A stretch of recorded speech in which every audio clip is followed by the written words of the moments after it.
We're just gonna do this real quick.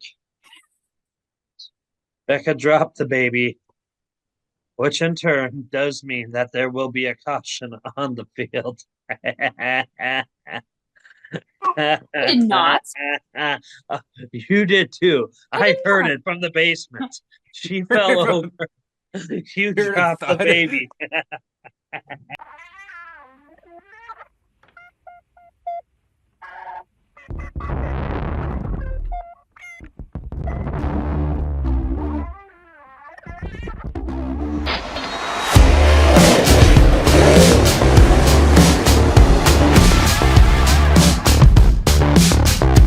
Speeding up, no slowing down.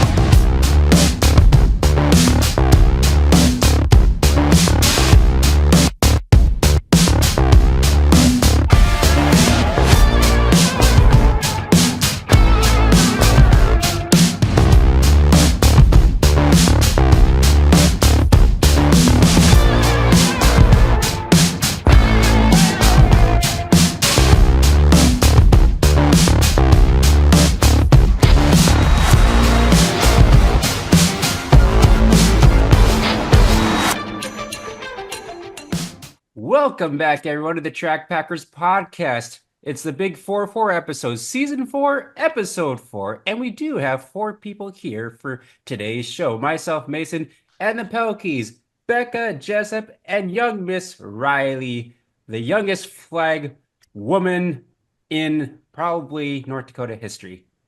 How are y'all doing? Becca, how's you and your crew doing? I'm doing good. Obviously doing a lot of behind the scenes stuff, getting ready for racing season because now that it is April, racing's just a few weeks away.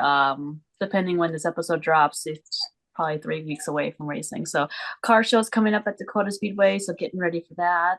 There's also some other smaller car shows that we're doing to get fans and drivers excited for racing season, and then racing season starts for Dakota Speedway on April 25th. So, yeah, there's a lot of stuff to do between now and then, and just working hard behind the scenes to do that, all while taking care of this little volunteer.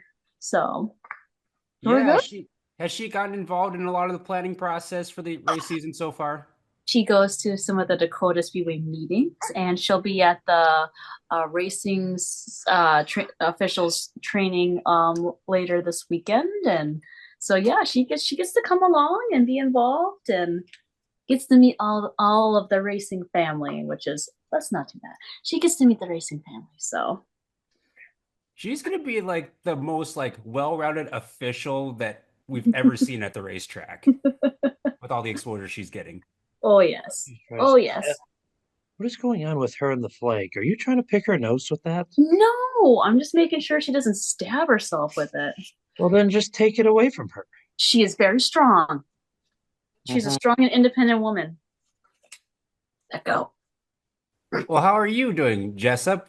Realizing that Riley might come take your flag position here at some point. Oh, that'd be good. And then I can go and boo people in the stands. I'm doing good. Excellent, excellent. And things are Mason, how are winding you? down for the school year for you. Any big things coming up as far as that goes before racing season starts? Not really. School is school. You just try to survive and not mentally lose it. Oh, we lost our two stars. They go to the back. Bye bye. They have spun out of control. Well, you Uh, are a little salty, aren't you? I'm in the lead.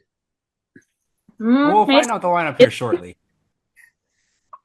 So I as might. we discussed this prior to the podcast, if I'm not in the lead, this would be the equivalent of, say, Brad Sweet and the High Limits racing series, and Brad spinning out and then being given the lead again. Maybe, maybe isn't there? not. What didn't he do something on the last episode that might have warranted some penalties and No, I have not done anything that warrants a penalty. mm, We shall find out. There's I no myself, finding out. I do know where I'm at. I identify as your leader Well, I know where you're at right now in the lineup too. in the lead.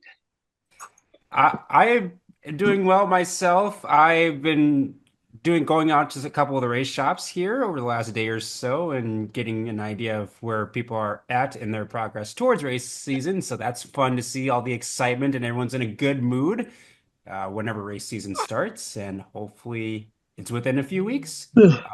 Or selfishly for me, an extra week because I will be gone the very last weekend out of state. So I will Where are you miss, going, Mason? I Why will are be in you leaving Florida. us? I What will are be you in doing Florida down there? last weekend. My sister is in a archery tournament, and so Oh, that's right. I'm going down to be her arrow agent. Your arrow agent. Yep. Describe, please. What do you do? Do you So sign she, contracts for arrows and arrow apparel? well, no, it's so since she has a disability, she's going for para archery classification. So when she goes down and shoots the arrows, or she shoots the arrows, and I go down to the target and retrieve them and bring them back. Hmm. They couldn't have found a more fleet of foot individual. Well, sometimes it's a little bit tough trying to get those arrows out because sometimes it gets shoved all the way through the target, and so it's kind of sometimes Now, a struggle to Mason, get those out. this is just like darts. You put your hand around the arrow and then pull back. You do not just grab the arrow and pull. Do Yes. not pull on the fletchings. No, that's a big no-no. Yeah, So selfishly, I'm hoping things get pushed back a little bit just because that's like the last weekend and when a lot of the tracks are opening. So if there's some inclement weather that happens on that weekend, I won't be too disappointed. So just saying. You can But blame me for any shenanigans that happen that no, weekend. Becca, I want us to make a timestamp and a note of this and a bookmark. Mason wants it to rain out. Mr. Rain Man. Hmm. he was gonna be our announcer during the Man Down Meltdown, but then this trip got rescheduled or rebooked or there was some Exactly, Riley. Exactly. Mason was gonna Yes. announce a Man Down for us, but then this trip got um Mason, how do you explain it? Because it wasn't gonna happen, but now it is happening. So Yeah, that we weren't yeah, certain it was going to happen, and then it got put back on the schedule. So it's yeah. like, okay, well, we're going. So I was a little selfishly bummed that Mason couldn't join us, but I'm excited for his sister, and I think she's gonna do really well. So Yeah, should be a good trip down to Florida. And so, yeah, we got some fun stuff to go over for this episode. We are Johnless. He's he's out competing on the state bowling competition, and so we wish him best of luck. I think he's going to be bowling in that for 2 or 3 weekends because I think he's got all sorts of different teams he's with. But needless to say, good luck, John. We will have you on the next episode for the Track Packers. And thank you to all the listeners and watchers, whether you're watching on Facebook, YouTube, or the listening platforms. We greatly appreciate your support. And we need to give a shout out to our presenting sponsor, Hitch Harness. Now, Jessup, you are a truck owner yourself. Do you Yes. own a receiver hitch? Yes. How do you store it in your truck? I throw it in my truck very unresponsibly. But now with the baby, I may have to find a item of some sort that could secure it so it doesn't fly through my head or my baby's head. What could it be, Mason? Well, I would highly recommend you get something to store that receiver hitch safely. If you go to hitchharness.com or get in touch with Tyler Hall, he can point you in the right direction to help you store that safely and efficient. So that way, all your cargo is safe, whether it's someone like Riley or just in general to keep your truck, because I know you like to keep your truck in pristine condition. You are very particular when it comes to the appearance of your truck. And so, Hitchhurst.com, if you're looking for a receiver hitch, single or double style, for example, that is where you can find those products and much more. So get in touch with Tyler, as he's a very avid supporter of dirt track racing and an avid supporter of the Track Packers. And we want to thank Tyler for supporting us on the podcast for another season. Now to the controversial part of our show where we discuss the lineup And the lineup as it stands right now is Miss Becca Pelkey is on the pole, followed by Mr. Jessup Pelkey and myself at the rear of the field. Because while there was some shenanigans Oh, at the beginning of the last week's episode, we had some carnage that was caused by someone going out of line and absolutely freezing a portion of the screen and side of the field. And so who the did that? officials determined that Who unfortunately froze Becca everything? had too much collateral damage to kind of get back That in was on line and her. offered That her was no, position for the next race. no. She she brought out the caution. No, No, you originally brought out the caution. She was joining the field, and then you decided to go out of the line to express your displeasure to the officials and wiped her completely out of the field.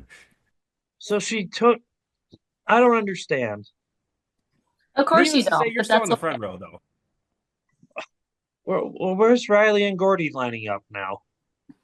Well, Brecca is participating with a Roadhog car this time around, and so she's got an extra passenger or two. Or this could be considered something like ice racing, where you can have passengers in your car at the same time you're racing. As I found out from Corey Litton, he actually was doing some announcing from inside the race cars, Hmm. which is actually pretty cool. That Because is then pretty if cool. you're in some of those cars, you can turn on the radio and actually listen to the announcer at the same time. How does the his microphone pick up so far? You know, I'm not exactly sure what kind of setup he has, but considering it's usually a small track around one of the lakes, I'm sure it doesn't have Wow. to have much range. Plus, Corey's a radio guy, so Yeah, he he's probably smart. has more fancier equipment than your average dirt track. So he can probably make that work pretty easy. Which we were talking a little bit briefly when I saw him earlier. Would that be considered cheating if drivers were to turn the radios up and hear the announcer talking so they know who's kind of where in the field? Or is that No, just there's a utilizing your 30-second resources? delay. Oh yeah, it could be a delay. Not much though with radio. Yeah, but if it's even a 3-second delay, uh, by the time you get into corner one, uh, it'll be telling you that you're coming out of or going into three or Yeah, coming out of four. be interested in kind of test that theory out. Also, how Yes. many of those drivers actually listen to the announcer? They probably don't want that extra noise in their ear or their head as they're trying to concentrate on, hitting their lines or Well, so. apparently at the banquet, he asked how many people listened on the radio, and about 90% of the hands went up. That's awesome. Yeah. He's like, you're all DQ'd. But anyways, let's get things rolling with the waving of the official start of the Track Packers podcast, season 4, episode 4. With who or what are you repping? This is actually when the cautions should start counting. I have to check the rule book to make sure on that. But Becca, who or what are you repping? Well, we're recording on a weekend, which is pretty unusual for us. So, I'm kind of on Riley's time on the weekends, and so I've worn this before on the podcast, but it's also just very convenient for me to just do whatever I have to do to take care of Riley. So this is my Daytona International Speedway little hoodie that I picked up on our trip last February. And so, yeah, it's just really loose. It allows me to do whatever I got to do to make sure Riley is fed and taken care of. So, just super loungy, super comfortable clothes for today's podcast. But You gotta yeah, have a set my of racing Daytona. clothes that are comfortable. Yeah. Cool shirt. Jessup, who or what are you repping? Well, Mason, I am representing a shirt from our Becca and my trip to Indianapolis, Illinois, as Becca would claim. And it is basically just the blueprints for the racetrack itself. And it's very simple. It's a very different looking design, and I like it. And then I'm rocking a Sunshine State Modified Tour uh, hat. It is now defunct, and this was from many years ago, but I like the color, so I kept it. Yeah, because I was like, I don't know what hat that is. Exactly. We're pulling out the old stuff. Mason, I wore the green jacket that goes with that hat late last fall. End of Oh, season 3, so It is a zip-up hoodie. So with that being said, it's a very, wow. very, very picky caution. I don't know if that really warrants a caution, and but now your leader, your No. rightful leader. Go ahead, no, Mason. Tell me no. about your get up and your fit and This your is like wardrobe. what, like in NASCAR when they throw out the roll bar padding to try to get a debris caution. This is exactly what that's Or like. the water bottle. Yeah. There's debris on the back stretch. Oh, Oh, look, it's a it's water just a bottle. water bottle. But there was a caution. And Usually drivers would get penalized for those instances too. I believe it's a Walmart bag on the track. Well, they did have a lot of those issues when they would come into like overheating engines too. So there is that part of it. Just repping a different shirt for today. I'm representing Donnie Schatz, and I got this shirt down in Volusia this year at the Gator Nationals. It's kind of his Car Quest scheme.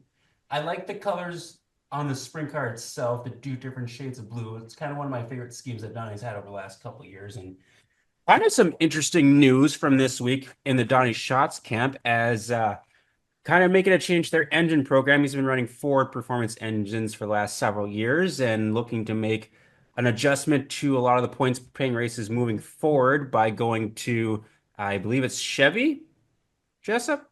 I would assume they're going back to Chevy Motors because they didn't know. I don't see them going back to a Toyota motor, and I don't see Mopar having an option right now for them. So I believe it will be a Chevy engine for them. Although the Yeah. press release didn't actually say what they're gonna go with or who they're gonna work with, but I would assume it's a Chevy because that's one he had most of his success with. Yeah, and he's not, well, he's been a little bit behind over the last several races. I mean, he's won few races over the last year or so, but consistently speed wise, it's been a little behind. So I think they're looking to see if they can kind of get some of that speed back and see where they can kind of continually improve. Because, well, right now David Gravel's kind of got a Yeah, the stranglehold on season's him. pretty much over. I mean, Masio's It's pretty over. good, but or No, it's over. McAdoo, as some people say. But Is that John yeah, or you? Gravel's kind of like the hot dog right now. Yeah, high limits is no better either. Sweet's just walking away with everything. So it would be interesting to see if Sweet and Gravel were on the same series because then if it was high limit, it would mean Sweet wouldn't be able to cherry pick his way through. And Although, shout out to Buddy Kofoy because I believe he yeah, dominated last night for Laos win. So it's nice to see a different winner. I think high limits, they've had multiple winners. I think Reitzel just won his second one. I think that was the first back to multi. back Yeah. after shattering his nose. Yeah, he took a rock to the face. Yep, Ugh. in Vegas. It was interesting hearing them uh, talk last night or interview him after the feature, and they're like, was it during the interview or it was either during the interview or right after? They're like, just imagine where he would be had this misfortune. It wouldn't. He might be right up there with our leader, Brad Sweet. And I'm like, blow me. If he hadn't shattered his nose, he'd be ahead of Brad. Well, I mean, he wasn't running great when he was in Vegas at that time. I mean, he Yeah, was in the because he had dash. his nose shattered. Well, he was running the back of the dash. So I Oh, mean, he that would was have gotten a that decent was in starting Vegas. position. So yeah, who knows? It's kind of unfortunate, but at least he's back behind the wheel and kicking butt as we speak now. So Yep.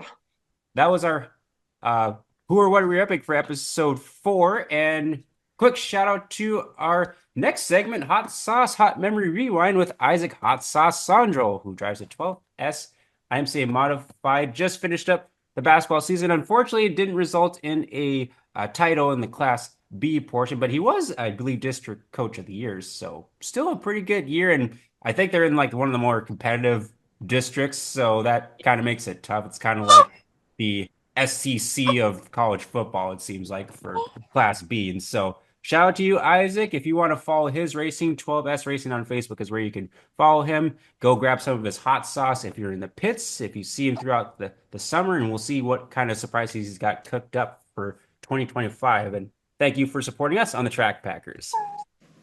So what do you got for this week, Jessup? Well, again, I am the constant of the show. Always near the front, always ready to go, and always Constant aware of of the what we're show could talking mean so many different things, but we'll just let that one slide. If we're gonna nitpick cautions, there should have been a caution for that statement right then and there. Yeah, no about. kidding. Where do I lie? Mm-hmm. I was ready before you were ready. This is true for today, but normally when this segment comes along, you're still digging in your totes of photos, looking for photos. And then you usually have John and Mason stall for you. So just like racing season, fans, people at the track only see like 10 to 15% of what actually goes into a racing program. Kind of like this. People only see a small portion of what goes into the podcast, and I'm pretty sure someone has a great hand in how well prepared you are for today's show. Ooh, Ooh. Riley? Good job, Riley. I Where told would we you be? what was on the Where agenda would- today. Otherwise, you don't look at the agenda either. You didn't tell me anything, so I did. there's that. I taught you Riley, the talking points. what were the talking points? I mean, outside of the usual high marks that we have to hit, I don't know what you're talking about. Anyways, we're moving on to important things because Becca's gonna just find herself back in back again. Unfortunately for her, but anyways, like usual, we've got a bunch of great photos from the past that we want to relive. So Mason, you ready? I'm ready. Aha, number one. Oh, I feel like okay, so there's a hill in the number one. Is that like a Vernon Hill? It would be Vernon Hill. There's a junior or senior.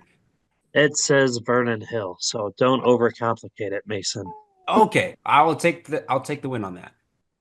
All right, you ready for number two? I gotta pull somebody up here real quick because this is kind of a fun one for me and our friends back on the east side. There we go. See, this would be All fun if I right. kind of like phone in John when he's out on the lanes as he's approaching. 11D. Tim McMahon? That is Tim McMahon. Actually, yep, this is Tim. Gotta make sure. Are these all the same year, Jessup? They are. Okay. And Tim, I believe, is going on, according to Tom Krob. Yep, Tom Krob. This is his 53rd year of racing. Oh, wow. Yep. So I was fortunate enough to see the McMahons race when I was younger. And I've seen Tim race pretty much every year that I've lived out east and the few times I've gotten to go back home. And Tim's always got some nice equipment and he's a very well respected racer back home. So 53 years, you got to be doing something right and you got to really love what you're doing. So that's pretty awesome. Yep, we got quite a few late model drivers. It seems like that have a lot of years experience behind the wheel heading into this year. So that's awesome to see Tim's still going. Yep. Now, on to our last one.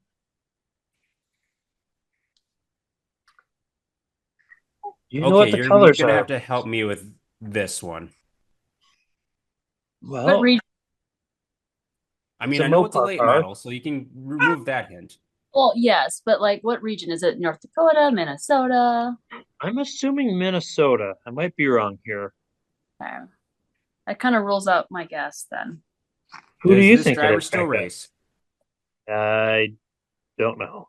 Let me double check. That also gets rid of my guess. Okay. Da-na, da-na-na. 12. Yeah, keep asking. Okay, so the only 12 I can think of right now is Brad saying. It's not That's what Brad I was saying. thinking, but I was like, there's no way that could Oh, be. well, first off, it's not Minnesota. Is it South Okay. Dakota? They have not raced in quite a few years. I don't know. Shoot. He is a Oh, Wisconsin driver. Wisconsin driver. It's a nice looking car. But It is. First name, the initials MG. mm, wish I had John Very, here. Yeah, very John. popular first name. Is it Mike something? Yes. Instead of bad remote, it is Mike Good Remote. Oh, I don't know Mike Good Remote at all. Oh, now you know how I feel. You should know this. That's John that does that, not me. Mason, you should know all these people. No, But this is a very nice looking car. Mike Good Remote, number 12, the Mopar Performance Dodge Intrepid, Gilbert sponsor of Sand Creek Train Air Conditioning or Train Air Conditioning and Heating. Very fun. yeah, he's got some. Well, the couple of times that we've had him like pictures shown on this show, some really He good has a sharp schemes. looking car. Like it. Now, if I were to guess a year, would it be something like 2004? Close. 2003. 2001 will be the winner. Oh, I actually was thinking 2001, but usually I guess too old. So, yeah. It's okay, Mason. You tried. All And right. with I got that, two quick ones. that is your hands. It's so tiny, Mason. Make it Is bigger. it the number 44? No, No, it's a that's 23. 23. You have very nice nails, Mason. Thank you. I wish it could focus better. Well, okay, just put one finger over the name. It's Mike Nelson. Mike. Mike Nelson. Yeah, you're welcome, Mike Becca. Nelson. Yes, got it. What teamwork. You're welcome. I wanted to say Mike Nelson right off the bat because the 23 font Yep. the same as it is today. But I was like, no, it can't be Mike. I've never known him to drive a stock car, but it was. That would be a hobby stock, I believe. Yes. That's a 27 W. And I can see the name if Mason would just hold it a little stiller. I can't even tell what type of car this is. Is it a That's a- mod? It's a modified. It's blue, Becca. Jason Well, the Wall. only 27W I know is Jason Walla. It is Jason Walla. Yeah, I got one. Haha. I think this is one of his very first cars. The Big That was Show. fun. That was fun. I hadn't seen that car before from him. So, Yeah. what year was Holy- that from Mason? That year was 2011. This is before I started paying attention to everything in dirt track racing. What do you have for this year, Becca? Any photos? Anything? I didn't provide any photos, Jessup. Oh, That is No. A-okay.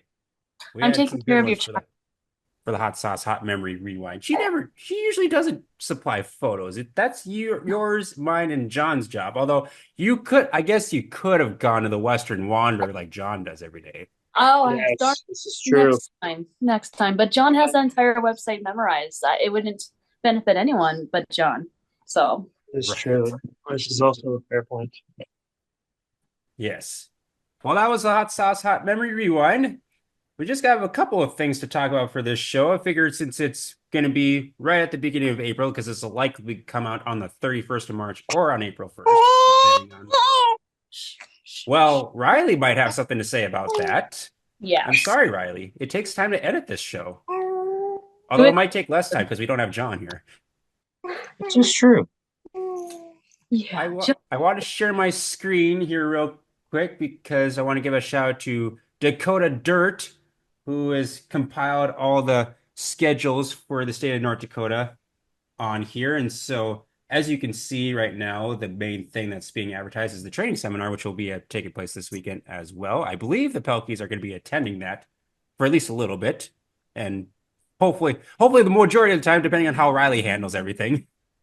She's a good girl. I would imagine she'll make most of the day, but without being too fussy. So she's a good girl.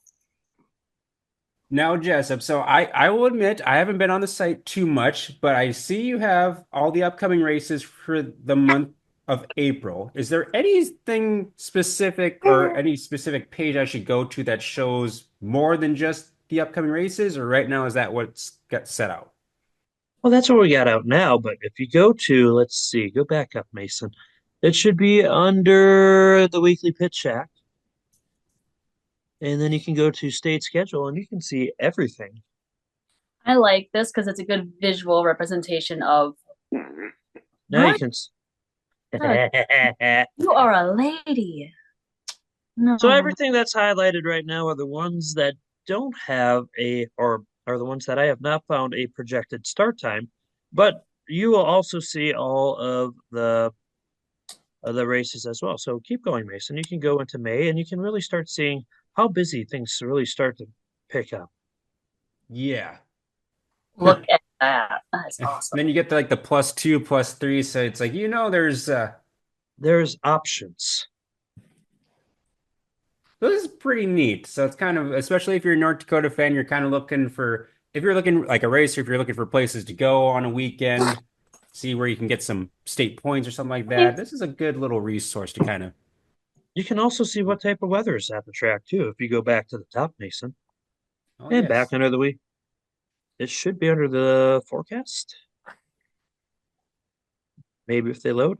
Sometimes they're quite fickle, but usually in this point, they usually end up. Oh, for crying out loud! Why are they not loading? Jessup. Yeah. Go, Mason, will you go back to the weekly pit shack? Yes. Dakota Classic Modified Tour spelled wrong. Where? That's the wrong In, Dakota. drop down. Wrong Oh, Dakota. nice. Wrong Dakota. Hold that thought. I don't understand what you're talking about. And Jessup, I'll get you the updated Dakota Classic Modified Tour logo that you can put on that page. Neat. Hold that thought, Mason. I And don't as you can understand. see the schedule laid out here as well. No surprise. Well, actually, That's also not the right date. that is It also starts- not correct. That's also this year. The tour starts on July 5th, 6th, 7th, 8th, and 9th, and 10th. Yes, we have not updated this page. Thank you, Becca. Would you like me to update the Dakota Speedway TV page first or this page? I'll let you do the DSTV page first. Oh, okay. Then I will get that one done. And then I will get this one done. And then I will make sure Riley has a fresh diaper. So it's like I like the layout of the schedule too. And so pretty much the first week in April, we got a lot of stuff going on. So we got the car show up at Nodak Speedway, Magic City Car and Trade Show. And I believe the Dakota Speedway, the Kirkwood Mall show is also next weekend. It is move-in night is Wednesday, April 2nd, and then it'll be officially open to the public on the 3rd, 4th, 5th, and then 6th. And at mall close on Sunday, April 6th, the drivers can come back, get their race cars, and yeah, after that, I suppose it's racing season or other car shows they can participate in. Yep. So we got Devil's Lake. They're looking to do a test and tune on the 5th of April, very, very soon coming up. Then we moved into test and tune We're gonna have to season redo this. again for Dakota Speedway on the 12th of April as well, and Devil's Lake looking open on the 12th, weather permitting. I don't know exactly.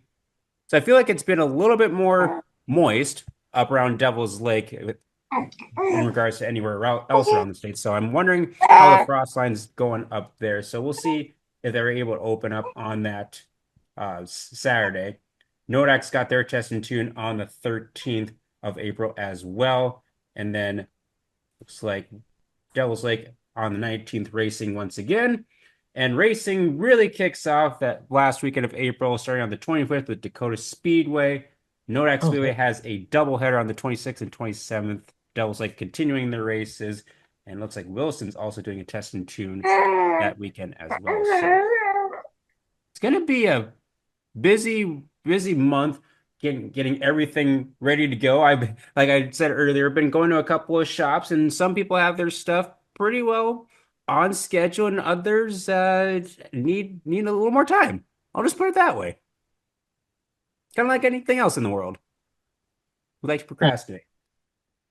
So after further review, Mason, the forecast is presently unavailable. Oh no. Weather.com is currently not available. Why? Weather.com. The I weather's don't know. probably been confused over the last couple weeks because we've had some pretty dang good weather. Although I don't know if it's like been like this over where you guys are at, but it's always super nice during the week, and the weekends are kind of like chilly and kind of like meh, which is very annoying. We may have to get rid of this page. Oh no. I know, this is not fun. This was one of the easiest pages to Some more update. adjustments needed for Dakota Dirt. I wanted to No, go over just just briefly on some of the racing just outside of the state of North Dakota. Of course, usually Ogilvy and Princeton are kind of the first tracks to try to open up. Right now, they've delayed their opener, which was supposed to be the first weekend of April, to the second weekend of April because the frost line is still way too deep, and so we'll see how that progresses over the next week or so. I believe Cedar Lake is still on schedule to open up April 5th, so I'm assuming a lot of people are going to try to head over there for their first race of the year. And then you got, Red Cedar Speedway, kind of the Wisconsin, Eastern Minnesota tracks are looking to open up the first couple weeks of April. Rice Lake as well. And yeah, it's that last weekend of April. I think that kind of everyone is shooting for season openers, whether it's North Dakota or Minnesota. I-94 is looking to open up. Brainerd North Central Speedway is looking to open up, and Granite City Motor Park looking to open up around those last couple weekends as well. So, and keep an eye on the Facebook pages for testing tunes because a lot of times they can be a little flexible on when they actually are going to be taking place, depending on weather and if they can kind of sneak one in before their first race night. Because I know a lot of tracks try to get something going so that way they can kind of iron things out and make sure everything's all in line. So April looking to be a hectic and busy month. And so means racers, get your stuff done. Mhm. So that way we can see you out on the track right away for the racing season.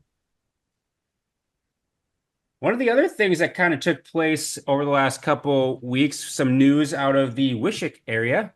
They are moving to Sundays for their season this year, kind of trying to work together with a couple of the area tracks so that way they can kind of get the most benefit and for the racers and for a good turnout throughout the season. And so, initial thoughts when you saw that news that they were switching from their normal Thursdays to Sundays?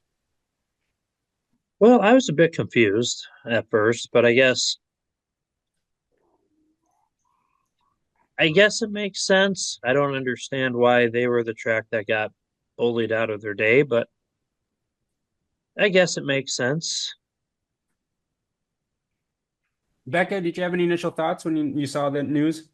I was a little bit surprised, but then the more I thought about it, I wonder if this will actually help improve car counts down there, just because there aren't very many other places to race on a Sunday, especially for the racing divisions that they host at their racetrack. So I'm really curious to see if this will actually improve car counts. I actually liked their Thursday night race date. I would have preferred if they would have stayed on Thursday, but sometimes you just gotta make a change. And I think this could be a change for the better. Yeah, I kind of had similar thoughts to you, Becca. Looking at the Thursday versus Sunday schedule, it's kind of easy to see things kind of get like kind of really like jumbled up and kind of like a lot happening on certain nights. And so, Thursdays, of course, on my side of the state, we have Cheyenne Speedway and then Norman County on Thursday as well. So it's like two tracks within like basically 2 hours of each other. So it's like, dang, there's already two tracks, and then you put Wishek in the mix. It's like those are three small town tracks. And so it's like, man, they need all the support they can get on a regular Thursday night show. So I'm like, Sundays I think could work for Wishek, especially with the divisions like you mentioned. And so if you look on the east side of the state for like Legends, for example, they can race 4 nights a week pretty easily, whether it's Ada or Lisbon, Friday, Red River Valley Speedway, Jamestown Saturday, and then Buffalo River and Glendon on Sunday. Well, now you can almost do that in a sense too on the western side of the state if you decide to go over to Lisbon on Thursday, Mandan on Friday, flip flop between Southwest and Jamestown, and now Wishek on Sundays. So, especially for like legends, it's going to be a very popular destination. I think they'll have a very solid count of legends, even hobby stocks that are kind of looking for places to race besides Mandan and Jamestown. It's kind of nice to make a 3 day weekend swing out of it. And so I think it's going to be overall a nice move. And two, you can make a full day out of it. You can go golfing if you want, take in some of the great food there and make a full Sunday afternoon extravaganza out of it. So that's also another aspect of the change as well. I Which, agree. yeah, I would say, Jessup, you typically take in a round of 9 or 18 holes before a Wishek race anyway, so almost sounds right up your Yes. alley. Yes. Yes, it does. Do you, I wish I remembered if they had TVs there in their like restaurant or something for like NASCAR races, that would really be kind of a full experience on a Sunday. It would be. It's We, not too late. If anyone from Wishing is watching this podcast or listening to this podcast, I think that would be a genius idea to put TVs up in their little concession area, and then you can watch the NASCAR races before the races start. I Yep. agree. And they start at 5 p.m. on Sunday evenings, so they should get done at a decent time, so that way you're able to get back home in time for Monday morning jobs and things like that. And so definitely, especially these small tracks around our area, go support them because they need all the support they can get. Every little bit helps, and so we want to keep our tracks open as long as possible. So uh, that's the update on Wishek. And kind of the other thing we were kind of noticing over the last couple weeks is just the new crop of like classes in the area, whether it's slingshots or even more people jumping in the legends. And so you two probably know a little more about the slingshot growth around the Bismarck Mandan area since that's a new class for that track. And so what are you kind of hearing the buzz as far as slingshots go around your neck of the woods? It's going to be good. Hopefully, we see a lot the class explode, and hopefully that gives kind of like a resurgence of young racers into our community because we need a fresh breath of new racers to come in so we can continue the growth and the continuing population and popularity of dirt track racing in our area. I heard that there potentially could be 20 slingshots racing on Friday nights in Mandan. I don't know if those are all locally just Bismarck Mandan kids. I don't think so. I believe some of those kids would be traveling from an hour or 2 hours away to come race in Mandan. But the number I've been hearing through the grapevine is there could be potentially 20 youngsters racing slingshots in Mandan. And I think that's fabulous because, as Jessup alluded to, this is a springboard into other racing divisions, whether that's a hobby stock, a legend, or a stock car. A lot of today's younger racers have come from the slingshot divisions from around the state, and they either are excelling in their current division or they're using that and moving it up through the racing ranks. And I think it's great, and it's just a great way to get more youth into today's dirt track racing. Yeah, and we're definitely seeing that, especially, Estevan, I believe, has been kind of the catalyst for this. You can see a lot of the drivers that kind of transition out of the slingshots into other classes, such as like Keenan Glosser, Ryder Rayner, just to name a couple. And it kind of works twofold, especially when you usually, a lot of these slingshot drivers, they're kids and their parents also race in other divisions. So you not only get the kids racing on the same night, but usually the parents will be racing as well. So it's kind of like you get a 2-for-1 special and kind of getting, cars and families out to the racetrack. And so I'm looking forward to that. I think it's going to be really good. I know Nodak Speedway over the last couple of years has brought in slingshots more for their race nights, and Wilson's done the same thing. And so I think Underwood.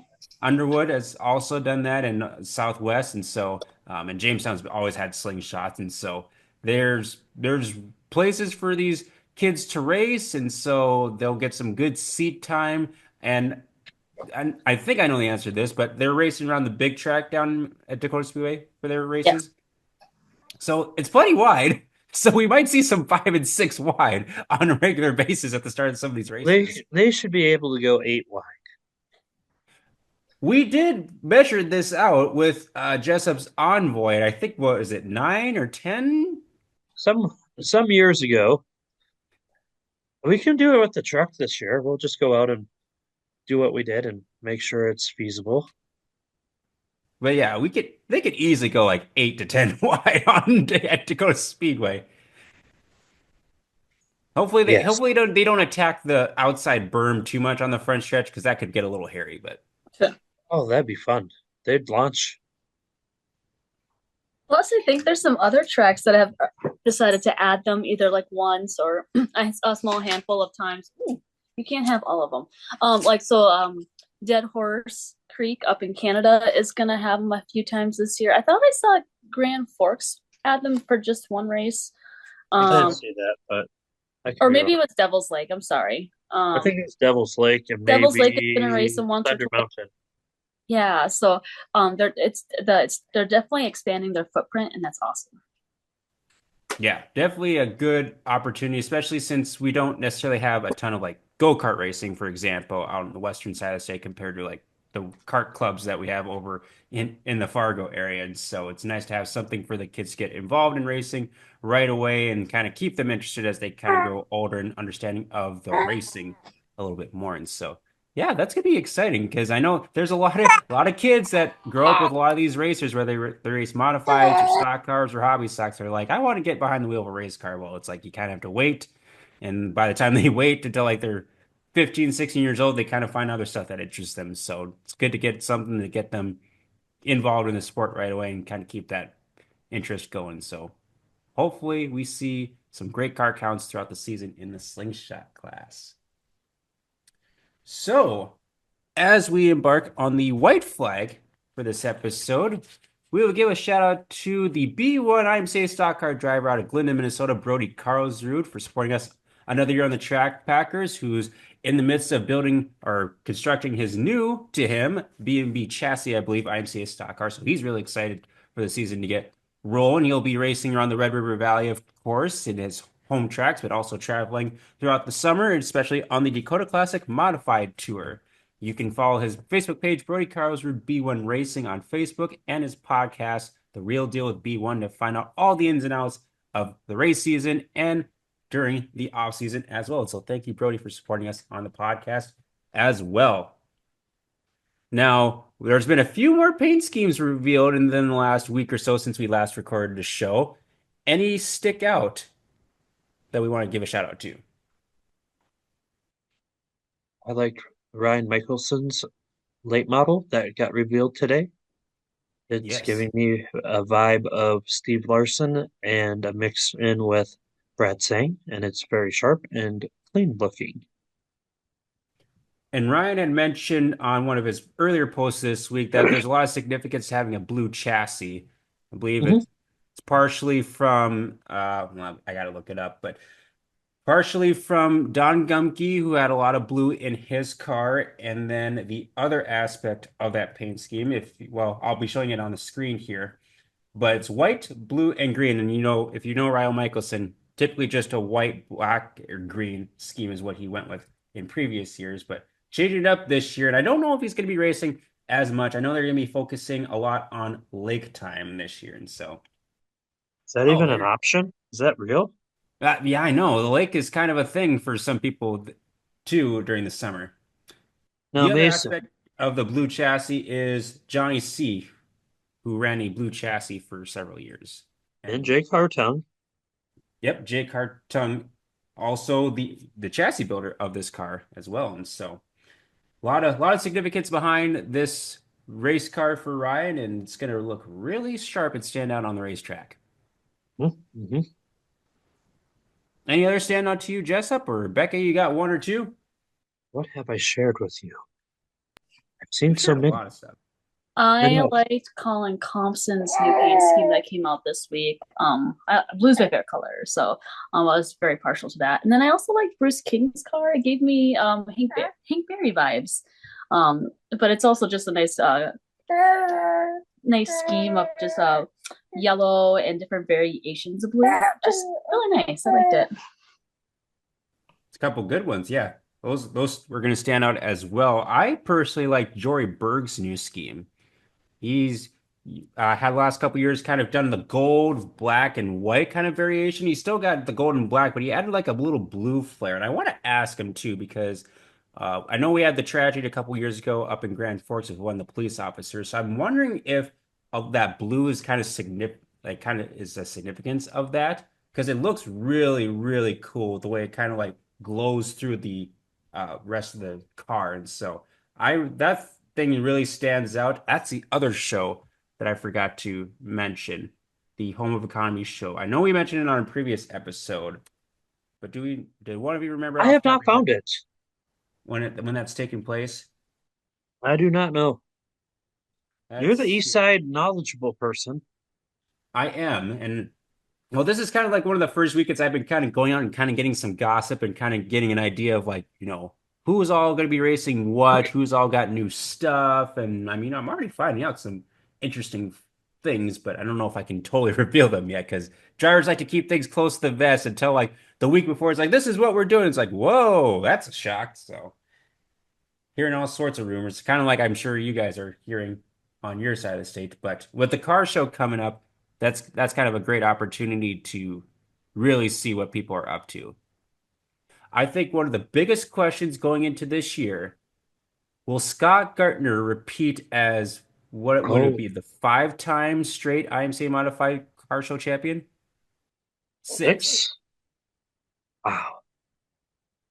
Wow. You're on mute. Sorry, Meanwhile, my cat's wailing in the background, so I was he's like, I didn't going know if that was Riley or Becca. he is going for his sixth. He has 5. Okay. But I did talk to Scott and Markel, and they are changing things up slightly with his paint scheme. So it's not going to be the standard red 0 that he's had the last 3 years. It's going to look slightly different this year. And I don't know what it is. They wouldn't show me. I didn't get a sneak peek at all, but he has been teasing it on Snapchat. If any of you follow him on Snapchat. The 0 is going to be in the shape of a chicken nugget, chicken nugget. Genius. The chicken nuggy buggy. I love it. They're gonna have Grimace on the car That would be cool. Okay, there was. or the Hamburglar. Let's see if I can find. There's a diecast. They came out with like a series of McDonald's diecast cars. I think in like 1994, and one of them was a 0. Oh, Were you even born then? did I you was tell? born in 93. Oh, my bad. Tell me more about your knowledge of 94. I can tell you a lot of stuff that happened in 1994. Dale All right. Earnhardt won his 7th and final Winston Cup championship. Mark Martin finished second for the second time out of the 5 that he would go on to score as a bridesmaid, which is very annoying. What else happened in 1994? We lost Ayrton Senna, so that was a sad deal. Didn't Davey Allison die in 94? 93. Ah, thank you. Yep, him and Quickly passed away the same year. There's okay. That's a drag car from the McDonald's diecast. I'm gonna find this. Are you gonna share it when you do? Because I want to see this now. I will. Yes. I'm getting all the Bubba paint schemes. Let's see. Also, didn't Bill Elliott drive the McDonald's car back in 94? Yes. If 94. In 94, the Winter Olympics were held in Lillehammer, Norway. An earthquake struck San Fernando Valley, killing 57 people and becoming one of the costliest earthquakes of record.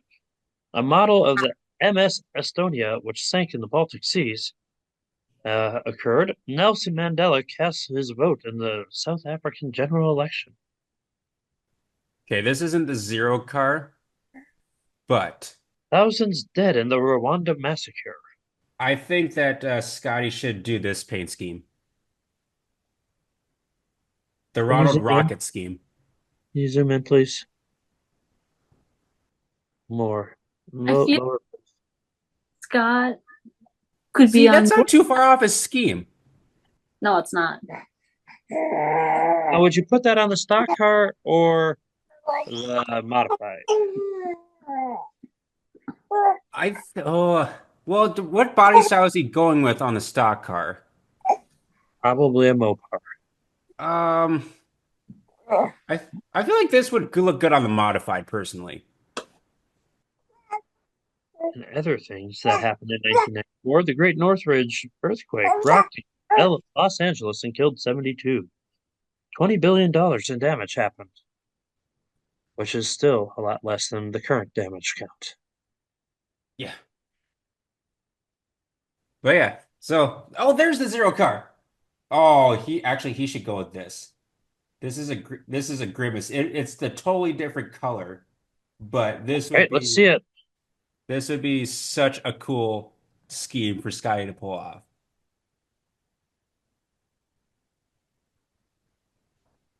I don't think that's going to happen.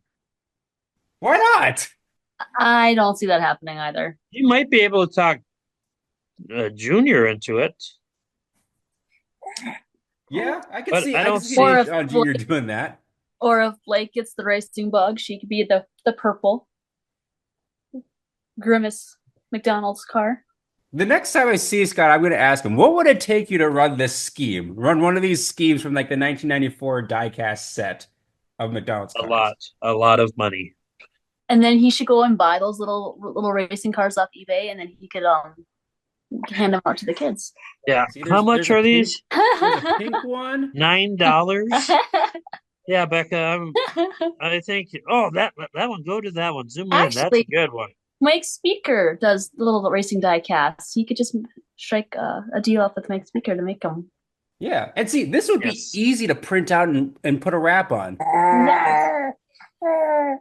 Who Come on, needs a Scott, we wrap? gotta make could this just happen. We could paint that. Oh, actually, yeah, we could paint that. We could even save you money. Sure, Mason. Sure. It'd be better than half of the throwback paint schemes that we have currently for Darlington coming up in the next What week do or you so. mean? Kyle Larson's one was pretty sweet looking. The Terry Kyle Labonte Larson throwback. always has like arguably the best throwback schemes. I At first I didn't mind the Chase Elliott, but then when people were starting to kind of like go into the deep details of it, I'm like, okay, yeah, I could see where they're a little upset about it. Who else had a good one? Who's the one doing the Kodak spinoff? That's Parker Retzlaff in the Xfinity series. Yeah, that was a good one. And Yep. then the Ryan Halverline Sieg one was pretty solid.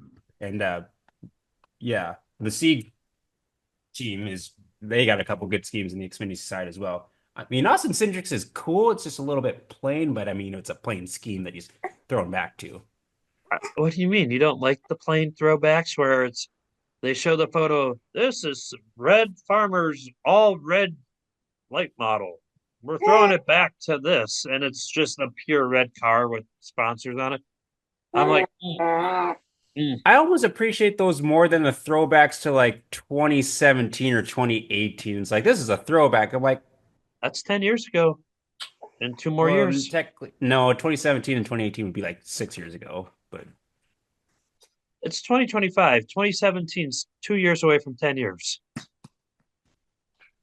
I feel like there should be a minimum like threshold of years in between for You throwbacks. know, I thought the positioning of the numbers on the retro cars looks pretty good. It could be a little further forward, but it looks pretty good. Depending on the era, they were What? that far forward to Poking the begin. bear. Why are you stirring the pot? I don't know, but this is a good one. I think we need to see some modifieds and stock cars this year move their numbers forward. No, I mean dirt track racing is a little more flexible because sometimes they like the numbers are on the very back like tail or the back sail panel anyways, so it's like they kind of put their numbers wherever they see fit. So it wouldn't really bug me too much number placement for dirt track racing. It just looks goofy as heck if it's just way right up next to the wheel well of the front tire. For those who don't know what's going on, I am poking the bear here with Mason as many meltdowns have occurred since the NASCAR positioning of its numbers has changed. Well, it's not a stupid looking car too. That doesn't help either. You know, it would look better if it had the wing that they used to have from the Car of Tomorrow. You know, actually, it might actually look better, to be honest. As controversial as that car looked when it first came out, I almost like that version better than this next gen Max Matchbox car. And I think Riley does too. Yep. And Riley's also a big fan of the new car bodies for the stock cars that make them look like oversized sport compacts. Yeah, that's interesting to say the least. I will admit, I'm not a big fan of them. Yep. It doesn't look natural yet. Maybe if we see them race on the track more, well, there is going to be at least one of those Camaro bodies locally. So, I don't mind the idea of a different body. The paint schemes need to be different than making them look like a sport compact or a Chevy, let's say not a Caprice, but a Chevy Cavalier look. yeah. I'm all for being innovative, but like, yeah, I'm not too sure about that. I'll I know I might get some ridicule on that, but not the biggest fan of the Camaro body. Nope. I But to like each the their own. people. I like the people who take the old square body or metric Monte Carlo body and then put a Camaro nose on it, and it doesn't look anywhere near like it should look for any car design. Yeah, it's like that doesn't quite match, but sure. This was a car. Yes, it was. Anything in closing before we sign off for the episode? Of course, you guys are going to be at the officials trading tomorrow, so I'll pick up some cool nuggets there and car show this week as well. Yes. Any other fun stuff coming up for you two? No. Well, you two Eh, then have a great time having zero fun over the next week or so. well, every week is fun with little Miss Riley, and we're gonna have to probably take her in for the concussion she just received. Well, What? this goes back to Becca's adventures with Oli and Gordy with the good. You know Have what? you ever? You know what? Next podcast, Jessup can babysit Riley, and I can just sit downstairs and podcast. I don't That think would be so. fun to see the interaction during the podcast with He's Jessica a and really Riley good being- dad, so it'd be super cute. But We would not be paying any attention. what's All right. And Well, how it's- would this be any different from a normal show? exactly Am I on the pole? half the time you're watching another race and then watching monster trucks on your phone and wrestling on the TV. So what makes it any different? So back to more important questions. Am I on the pole? Since No, I but- didn't cut. Oh, hold on. Before we go, put your checkered flags away. If I should be on the pole because I did not cause another podcaster to injure themselves or be possibly concussed. Our child is fine. I say, she Oh, looks no. like she's You clearly did fine. She's ready to throw the checkered flag, Jessup. She is She's not ready to ready. end the show. She's trying to hold it off and so she can get her caution and get back in the line after Becca dumped her to the side. Well, I think This is- Riley's ready to end this race, and she's, well, before she eats the checkered flag. Is this one of those podcasts where it's no fault and you keep going if you wreck somebody else? Maybe just for this episode, it might be best to do a no fault rule. I Fun fact: you can learn more about the no fault caution at the official training seminar this weekend. which will be if Mason gets this out by yesterday. Yes. Yes, that is the plan because we have a fun video coming out for April Fool's Day. With that, that'll do it for episode 4 of season 4 for the Track Packers. As always, be sure to like and follow us on Facebook and also on YouTube if you'd like to listen or watch on there. Spotify and Apple Podcasts is where you can find us in the listening forum. Thank you to our sponsors, Hitch Harness, Isaac Hot Sauce Sondrol, and The Real Deal with B1. April is right upon us. Racers, get your stuff ready, and fans, get ready so we can all be out there packing the track.